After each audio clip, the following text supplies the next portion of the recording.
Let's talk about housing now. And I am concerned. I wake up in the morning, I look at the different housing stories and the different housing data, and it's kind of, nerd that I am with this stuff.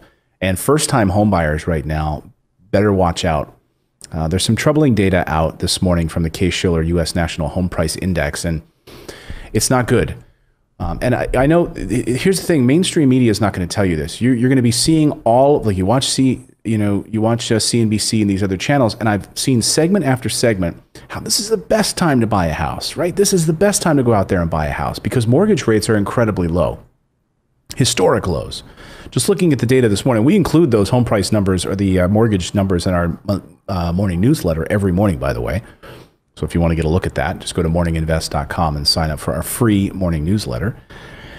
The newsletter, the numbers are like under 2 or under 3% for interest rates right now. Incredibly low. It's like free money. But the problem is that these home prices right now are rocketing at a level that's unsustainable. And there's a number of troubling data points that Case-Shiller is pointing out. Look at this. That highlighted area on your screen is the recession. And just look at these. This is really quite a deviation from the normal rise in home prices. And you're just seeing it skyrocketing right now. Interest rates are so low, and according to this data, what's happening is interest rates are so low that it's artificially driving up the prices. So instead of a housing crash that so many people sort of predicted and saw because everyone was going to be out of jobs, right? How is anyone going to be able to actually buy a house? There's going to be a housing collapse. That's what everyone was kind of thinking back in February and March, right? Well, it didn't happen. Quite the opposite. Fed stepped in, lowered interest rates to zero. And hey, that drove interest rates down. They pumped millions and billions of dollars into the financial markets to make sure that they could continue to lend, make sure people could still get auto loans and home loans.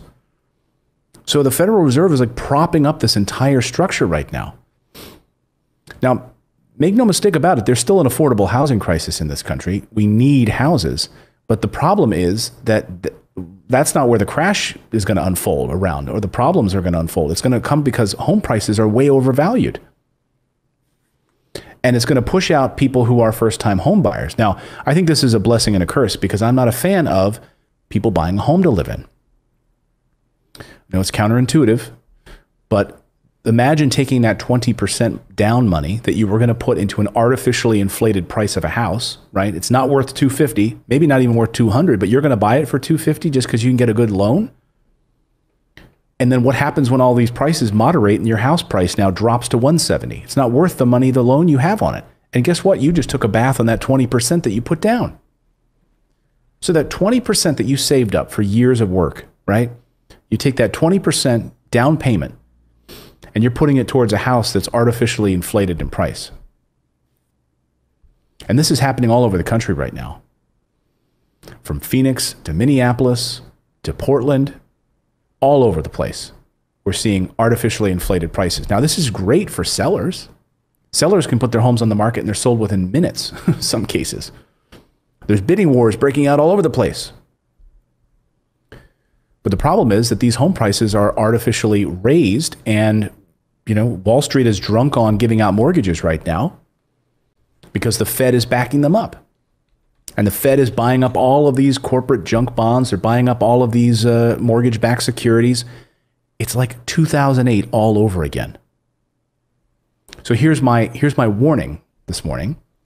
It's to any of you who are in that first-time homebuyer camp thinking about going out there buying that home for the very first time, thinking, oh my gosh, we have to buy a home. We have to because these interest rates are so low, honey. We have to do it. We have to do it. But what's happening is that you're going to be overpaying for a house. And what happens when the bottom falls out in 6 months, 8 months?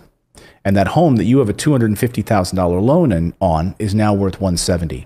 And guess what? You sunk 20% into that thing. Now, my warning is that if you're going to stay there for years, okay, I guess fine. And you better hope that when this bottom falls out that you're able to pay that mortgage. Because what happens with a housing crisis and a collapse in the middle of a pandemic also means that people are going to be losing their jobs. So if your job is so secure, you know that it's totally secure, you don't have anything to worry about, and you can afford this mortgage, again, only about 25% of your take-home pay should be going to a mortgage in the first place.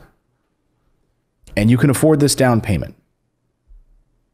Can you withstand a market collapse or correction in about 6 to 8 months when these prices are no longer artificially inflated and the price of your home drops in value? You lose a job, or you two people in your home making a salary. Now one person is working because one person has to stay home and take care of the kids who now are under lockdown and not going to school again. I just want you to be careful when you look at these data points. I'm going to go further into this because there's some more things to uncover here. Well, these demographics are usually good for housing. We have a large number of people right now who are around this home buying age. There's a lot of demand. And it can be moderated a little bit with these higher interest rates. We saw this in 2018. In 2018, we saw where we had this issue and we had interest rates go up a little bit, and that moderated things. And people weren't rushing out and buying homes as much. I know, because at the time I was trying to sell my house. So I knew, and at the time, like, oh my gosh, we got to get out of this thing. I don't want this home anymore. And it was like, screech. All of the buying frenzy just stopped as we went into the holidays of 2018. And that put the brakes on it. But not right now. Right now, it's like someone just ripped the brakes off. Brake pads and everything. We're just coasting right now. And instead of a housing crash like tied to this idea of a lack of housing, right now is that because we have this massive amount of homes that are skyrocketing in value with all-time low mortgage rates, we're getting the massive bidding wars, and these homes that aren't even worth $200,000 are being sold for $250,000 because people are willing to overpay, and banks are willing to take on that risk because Wall Street is artificially propping, or the Fed is artificially propping them up. So my biggest fear over the next 4 years is not a lack of demand, because there will be that demand. It's that first-time homebuyers get screwed because they don't know that it's maybe smarter for them to rent than it is for them to be buying right now.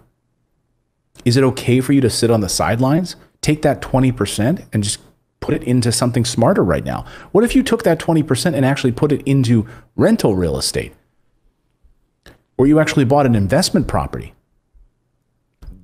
where you're not overpaying for it in a smart market, and where you're actually there's a tenant paying rent on that property? That's one option. Or to put money into gold, silver, other precious metals, or even crypto, keeping it out of the crazy stock market right now.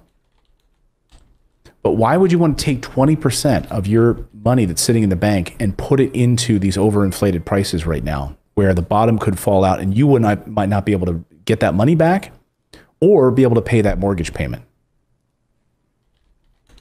Let me know your thoughts. But we're going to keep our eyes on this data, and there's some more troubling news coming out of Wall Street as it relates to some of these mortgage programs. We'll talk about that on tomorrow's show a little bit. But please subscribe to the channel and go ahead and smash that like button. I'd love to hear your thoughts about this. Are you in this camp right now, becoming a first-time home buyer and thinking about picking up a mortgage? I just caution you, save that 20% if you can. Don't pay attention to mainstream media. They'll tell you to go out and buy a house right now. It's the best time ever. It's the best time ever to buy a house.